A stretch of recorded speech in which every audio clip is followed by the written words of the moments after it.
Chilli paneer नाम तो सुना ही होगा और खाए भी होंगे बहुत बार, लेकिन ऐसा चिली पनीर आप कभी नहीं खाए होंगे। बिल्कुल आज मैं जो बना रही हूँ ये है रियल चिली पनीर और ये कहीं नहीं मिल सकता है, सिर्फ रेनूस किचन में ही मिलेगा आपको। तो अगर इसे आपको सीखना है तो पूरा वीडियो को देखिए और बना के खाइए। बहुत ही टेस्टी, बहुत ही मज़ेदार लगता है। तो चलिए बनाना शुरू करते हैं। इसके लिए ना मैं यहाँ पे 7-8 मिर्ची ले ली हुई। यहाँ पे गुजरात में इसे भावनगरी मिर्ची कहते हैं, बाकी के जगह क्या कहते हैं मुझे नहीं पता। मोटी वाली मिर्ची भी इसे कहते हैं। और बस इसमें से बीच में से चीरा लगा दी। सबसे पहले तो इसे मैं धो ली हूँ, साफ़ कर ली हूँ और ये सुखा भी ली थी। और इस तरह से बीच में से चीरा लगा के और इसके जो रेशे होते हैं ना अंदर, वो निकाल लेना है ताकि इसमें जगह बन जाए पनीर भरने के लिए, स्टफ़ भरने के लिए।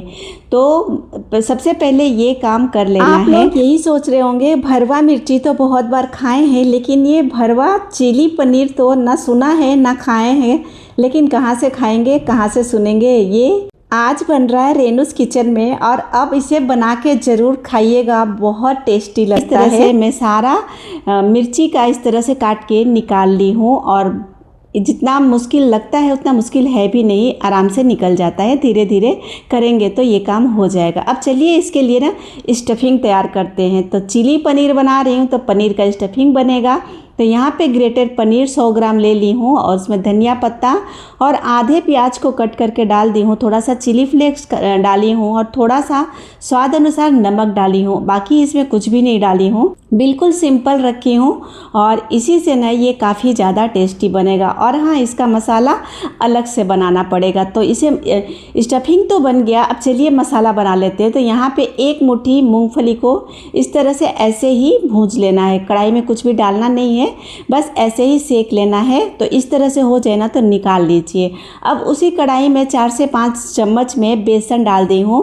बेसन को भी सेक के डालना है, ऐसे डाल लेंगे तो ये कच्चा कच्चा लगेगा, खाने में अच्छा नहीं लगेगा। इसके मसाला के लिए बेसन को भी सेकना है और देखिए धीमी आंच पे इसे सेकना है। और देखिए इस तरह से चलाते हुए इसका कलर इस तरह से चेंज हो गया है और बहुत ही अच्छी खुशबू आ रही है इसमें। बस तो ऐसा हो जाए ना तो निकाल लीजिए। अब मिक्सर के जार में मूंगफली को डाल दीजिए, थोड़ा सा अदरक को डाल दीजिए, 1 हरी मिर्च डाल दी हूँ, 1 बड़े चम्मच सफ़ेद वाले तिल डाल दी हूँ और इस तरह से दरदरा पीस लेना है। दरदरा ही पीसना है, बहुत बारीक नहीं करना है। और एक बर्तन में इसे निकाल लेना है और उसमें ना आधा जो बेसन में ली थी ना, उस पूरा नहीं डाली हूँ, आधा ही डाली हूँ। अब इसमें थोड़ा सा लहसुन डाल दी हूँ। आप चाहे तो यहाँ अदरक में पहले से ही डाली थी। थोड़ा सा हल्दी पाउडर, थोड़ी सी मिर्ची पाउडर, थोड़ा सा धनिया पाउडर और स्वाद अनुसार नमक डाल दी और बस सारी चीज़ों को अच्छी तरह से मिक्स करना है यहाँ पे। तो अब इसे ना हाथों से मिक्स कर लेंगे, स्पून से, चम्मच से ये अच्छी तरह से मिक्स नहीं होगा। और इसमें ना आधे नींबू का रस डाल दी मैं, तो नींबू का रस ज़रूर डालिएगा। अगर ये ना हो तो आमचूर पाउडर भी आप डाल सकते हैं, पर खटास के लिए कुछ ना कुछ ज़रूर डालिएगा। थोड़ा सा चीनी डाल दी मैं ऐसे ही चीनी डाली हूँ। अगर आपके पास पिसी हुई चीनी हो तो वो डालिएगा, वो ज़्यादा बेटर होगा। अब चलिए इसे हाथों से ही मिक्स कर लेते हैं। अब सारी चीज़ों को अच्छी तरह से मिक्स कर लेना है। ये खट्टी, मीठी, तीखी, बहुत ही चटाकेदार ये जो मसाला है ना, बहुत ही अच्छा बन के तैयार होता है। ये गुजरात में इसको इसी से स्टफ़ करते हैं, लेकिन मैं कुछ अलग तरीके से कुछ अपना इवेंट की हूँ, अलग तरह से बना रही हूँ। और चिली पनीर तो बिल्कुल चिली पनीर ऐसा ही होना चाहिए मेरे हिसाब से। तो ये देखिए चिली को काट ली हूँ, इस तरह से जगह भी बना ली हूँ और इसके अंदर ना पनीर को भर देना है। अच्छी तरह से पनीर को भरना है, यहाँ पे कंजूसी ज़रा भी नहीं करना है, एकदम भर भर के अच्छे से दबा दबा के भर लेना है। और बहुत अच्छी तरह से पनीर इतना सॉफ्ट होता है ना कि बहुत ही अच्छी तरह से स्टफिंग इसमें भरा जाता है। और आप जब इसे पकाएंगे ना तो ये गिरेगा भी नहीं, ये भी इसकी अच्छी बात है। तो देखिए इस तरह से अच्छी तरह से चारों तरफ में अच्छी तरह से डाल के और दबा दबा के इसको अच्छी तरह से स्टफिंग को भर रही हूँ, पनीर को भर ले रही हूँ। और बिल्कुल सारे मिर्ची में इसी तरह से पनीर को भरना है, बिल्कुल भी जगह नहीं छोड़ना है, तो ही खाने में ये स्वादिष्ट लगेगा।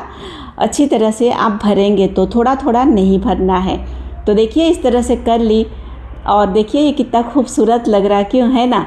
तो चलिए इसी तरह से सारे मिर्ची में पनीर का पहले स्टफिंग भर लेंगे। तो मेरे ये नई तरह के चिली पनीर आप लोगों को कैसी लगी कमेंट करके ज़रूर बताइएगा। वैसे तो भरवा मिर्चा हमेशा बनाते हैं लोग, खाते भी हैं लोग, लेकिन इस तरह से कभी किसी ने नहीं सोचा होगा, नहीं बनाया होगा जो आज मैं बना रही हूँ। तो चलिए अब इसमें तड़का लगाते हैं। तो तेल डाल दी कढ़ाई में, तेल थोड़ा ज़्यादा डालिएगा और थोड़ा सा जीरा डाल दी, थोड़ा सा राई डाल दी और थोड़ा सा सफ़ेद वाले तिल डाल दी।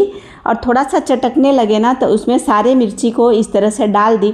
2 मिनट के लिए सिर्फ छोड़ देना, गैस का फ्लेम मीडियम ही रखना है। और 2 मिनट बाद ना बस इसे हल्के हाथ से और इसे पलट देना है, सिर्फ एक बार पलट देना है ताकि ये दोनों तरफ से मिर्ची अच्छी तरह से पक जाए। अब जो मसाला बना के रखे हैं ना इसकी, वो ऊपर से सारा डाल देंगे। अब यहीं पे सारा मसाला ऊपर से डाल देना है और इस पर ना देखिए सारा मसाला डाल के और ऊपर से थोड़ा सा पानी का छींटा लगाऊंगी। 2 बार मैं हाथों से डाल रही हूँ। आप सोचेंगे ये हाथों से क्यों डाल रही है, लेकिन हाथों से डालेंगे ना तो चारों तरफ सारे मसाले पे इक्वल ही पड़ेगा। जहाँ जहाँ डालूंगी मतलब मुझे पता चलेगा कि अच्छी तरह से सब पे जाए, इसलिए हाथों से ही डालिएगा। और फिर से मैं 1 मिनट के लिए ढक के पकाई थी और उसे खोल के और फिर से पलट ले रही। और ये काम मैं देखिए हाथों से ही पलट रही, क्योंकि चम्मच से करेंगे ना तो थोड़ा सा ये टूट जाएगा, या मिर्ची है ना बहुत जल्दी पक जाता है। और इसीलिए मैं इसे हाथों से ही इसके डंठल को पकड़ के पलट ली और फिर से मैं 2 बार हाथों से पानी डाल दी। ये काम ज़रूर कीजिएगा, नहीं तो जो मसाला है ना वो जल जाएगा। और फिर से 1 से 1.5 मिनट के लिए ढक के पकाई और ये देखिए एकदम परफेक्ट बन के तैयार हो गया। मिर्ची को पकने में टाइम ज़रा भी नहीं लगता है और मसाला भी एकदम पका हुआ था, तो किसी भी चीज़ को पकाने की ज़रूरत नहीं था हमें। बस इस तरह से 5 से 7 मिनट लगा पूरी मिर्ची को बनाने में। और ये देखिए परफेक्ट डिलीशियस एकदम यमी भरवा चिली पनीर। और ये बहुत ही टेस्टी बनता है। खाने के थाली में सिर्फ रख देंगे ना तो भूख डबल हो जाता है इसे देखते ही। ये देखने में ही खूबसूरत नहीं, खाने में भी बहुत ज़्यादा टेस्टी बनता है। एकदम सॉफ्ट मुलायम बन के तैयार होता है। तो फिर मिलती हूँ एक नई रेसिपी के साथ, तब तक के लिए बाय एंड टेक केयर। और मस्ट ट्राई वाली रेसिपी है, एक बार ज़रूर बनाइए। ये चिली पनीर को खा के मज़ा आ जाएगा, ये मेरी गारंटी है। और मुझे ज़रूर बताइएगा कि आप लोगों को ये कैसे लगी। तब तक के लिए बाय।